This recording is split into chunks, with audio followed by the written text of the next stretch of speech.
Assalamualaikum warahmatullahi wabarakatuh. Alhamdulillah. Alhamdulillah nahmaduhu wa nasta'inu wa nastaghfiruh wa na'udzu billahi min shururi anfusina wa min sayyiati a'malina. Man yahdihillahu fala mudilla lahu wa man yudlil fala hadiya lahu. Wa ashhadu an la ilaha illallah wahdahu la syarika lah. Wa ashhadu anna sayyidana Muhammadan abduhu wa rasuluh. Allahumma salli wa sallim wa barik ala sayyidina Muhammadin wa ala alihi wa ashabihi ajma'in.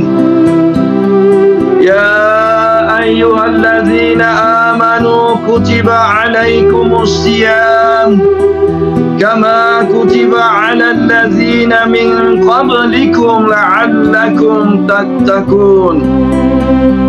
Alhamdulillah, puji syukur pada Allah Subhanahu wa taala kerana dengan keizinan, dengan rahmat dan kasih sayangnya, Allah memberikan kita peluang untuk bersama-sama hadir dalam satu majlis ilmu yang sangat bermanfaat pada pagi yang mulia ini.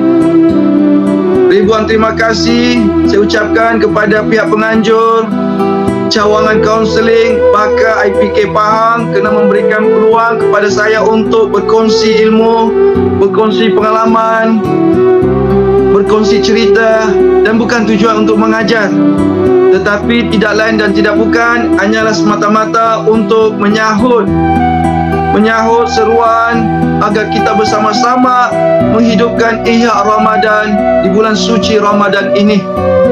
Semoga dengan perjumpaan kita pada pagi ini, tuan-tuan puan-puan yang saya hormati, yang dirahmati Allah, ada manfaatnya.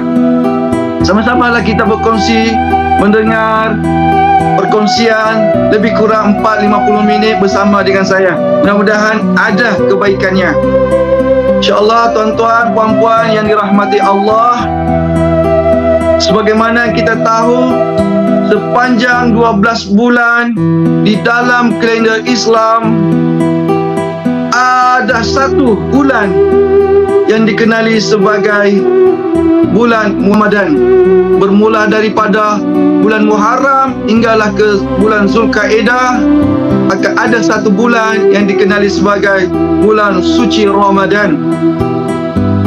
Tuan-puan yang dirahmati Allah, bulan suci Ramadan ini juga dipanggil ataupun dikenali sebagai Syahidus Suhur.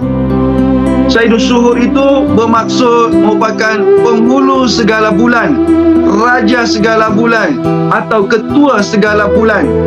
Kalau minggu bermakna Jumaat adalah, kalau seminggu bermakna Jumaat adalah penghulu segala hari. Maka bermakna dalam satu bulan setahun ada satu bulan yang dikenali sebagai Syahidus Suhur, iaitu bulan suci Ramadan. Mengapa Allah menggelar ataupun mengapa Ramadan itu digelar sebagai Syahidus Suhur? Tuan-puan yang dirahmati Allah, kerana Syahidus Suhur itu di mana di situlah diturunkan ayat suci Al-Quran, diturunkan ke muka bumi ini. Allah tidak memilih Rabiul Awal, Allah tidak memilih Rejab, Allah tidak memilih Syaban dan sebagainya, tetapi Allah memilih bulan suci Ramadan untuk menurunkan ayat-ayat suci Al-Quran. Ini semua rahsia Allah.